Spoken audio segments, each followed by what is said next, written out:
You have eaten from the largest ecosystem on Earth, and you have barely touched it. The ocean covers 70% of this planet. It holds over 30,000 known species of fish. And when you sit down for seafood, you probably eat one of five: salmon, tuna, cod, shrimp, tilapia, maybe six if you're feeling adventurous. That's it. Out of 30,000. And you have never once stopped to ask why. Most people assume the answer is obvious. We eat what tastes good. We eat what's available. Simple supply and demand. But that's not even close to the full story, because the fish you eat wasn't chosen by your taste buds. It was chosen for you, decades before you were born.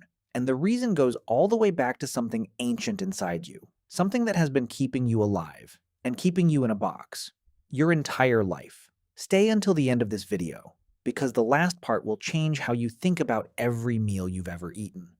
Here is what we know. The ocean is not empty. It is the most biodiverse environment on the surface of this planet.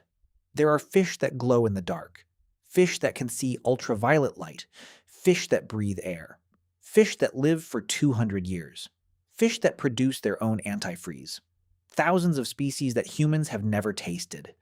And yet, walk into any grocery store, in any country, in any city on Earth, and you will find the same fish, the same 5 or 6 species wrapped in plastic, sitting on ice. So what is actually happening here? The first answer lives in your brain, and it's older than civilization. Imagine you are a human living 40,000 years ago. You are standing at the edge of a river. You are hungry. You could eat the familiar fish you've caught before. Or you could try the strange one. The one with the weird color. The spines you've never seen. The smell you don't recognize. Your brain makes this decision in less than a second. You eat the familiar one because the strange one might kill you. Neuroscientists call this neophobia, the fear of new foods. It is not irrational, it is a survival mechanism that kept your ancestors alive for millions of years. And it is still running inside you right now. Studies on food psychology consistently show that humans default to familiar flavors, familiar textures, familiar smells, even when presented with something nutritionally superior, even when they are told the new food is safe. The ancient brain doesn't care. It says, we survived on this before, we stay on this, but that's only part of the story, because neophobia doesn't explain a supermarket. It doesn't explain why the entire global seafood industry, worth hundreds of billions of dollars a year, sells the same 6 fish everywhere on Earth. For that, you need to understand what happened in the 20th century. After the Second World War, something changed about the way humans ate. Industrialization came for food. Factories needed scale, fishing fleets needed predictability, supermarkets needed shelf life, and the ocean, vast and wild as it was, got sorted. Not by scientists, not by nutritionists, by logistics. The question that drove the entire modern seafood industry wasn't what is delicious or what is healthy. It was, what can we catch in enormous quantities, transport without spoiling, and sell to a mass market that already recognizes it? Atlantic cod was perfect. It was abundant. It preserved easily as salt cod. Cultures across Europe and North America already knew the taste. By the early 20th century, cod had been eaten for so long by so many people that it was simply assumed to be the default fish. A fish so central to the economy of New England that Massachusetts hung a wooden replica of one inside the state legislature. The sacred cod. Tuna came next. By the 1930s, canned tuna was being marketed directly to American housewives as a cheap, easy protein. Factories got efficient at processing it, distribution chains got built around it, and once the infrastructure exists for a specific fish, it becomes self-reinforcing. Retailers stock what they know they can sell. Buyers buy what they recognize. Chefs learn to cook what's reliably available. And every other fish, no matter how plentiful, no matter how nutritious, gets quietly left behind. But here's what's fascinating.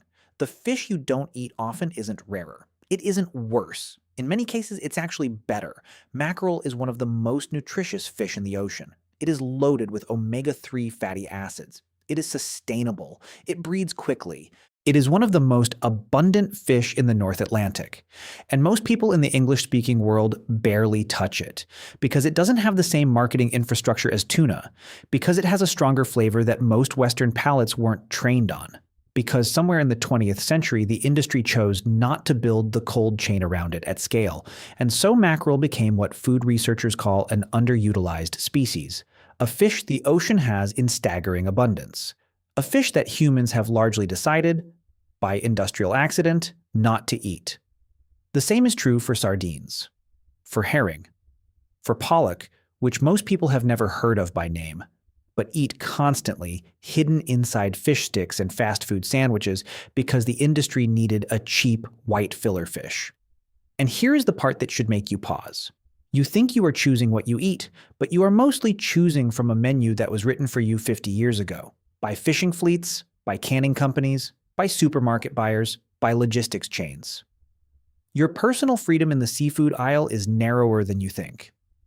Now, here is where it gets really strange, because there's another layer underneath all of this.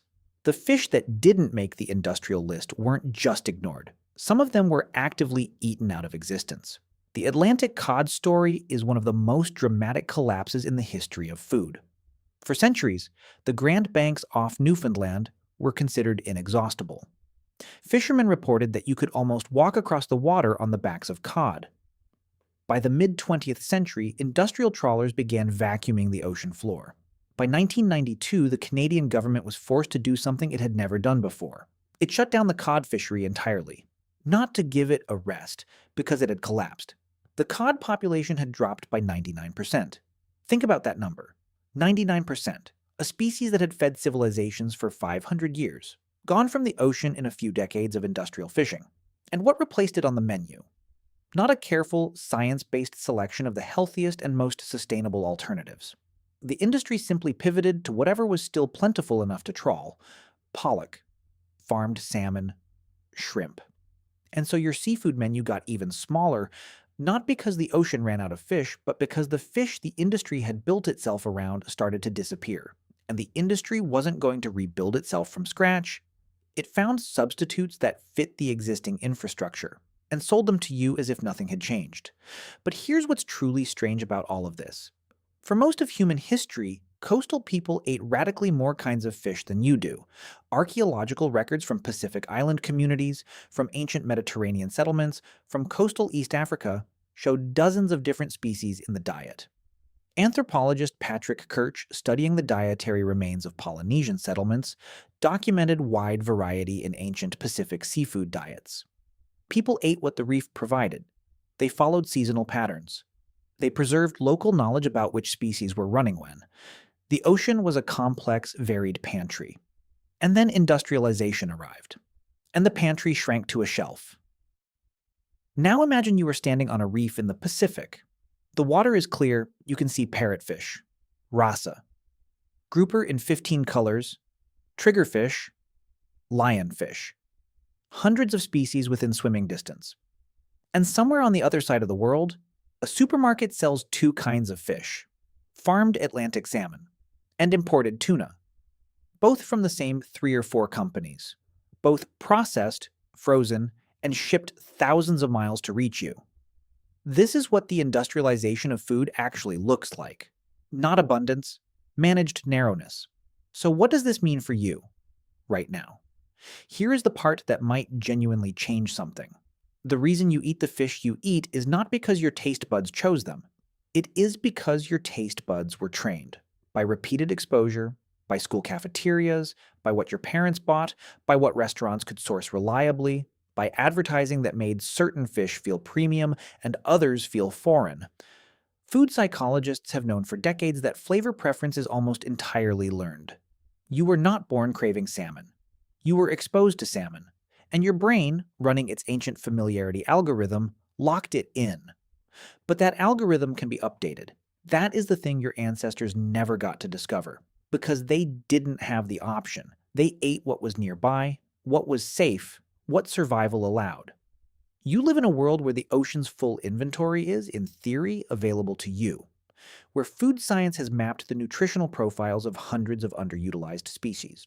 where chefs are already cooking with fish you have never heard of, where sustainable fisheries exist for species that have barely been touched, but the industrial menu hasn't caught up yet, because menus don't change on their own. They change when enough people start asking why they're eating the same 5 fish. Out of 30,000, the ocean has been offering you something wild and vast and endlessly varied your entire life, and somewhere between the trawler and the plastic wrap, almost all of it got taken off the table before you even sat down. The question is whether you ever noticed, and whether, now that you do, you're going to keep ordering the same thing.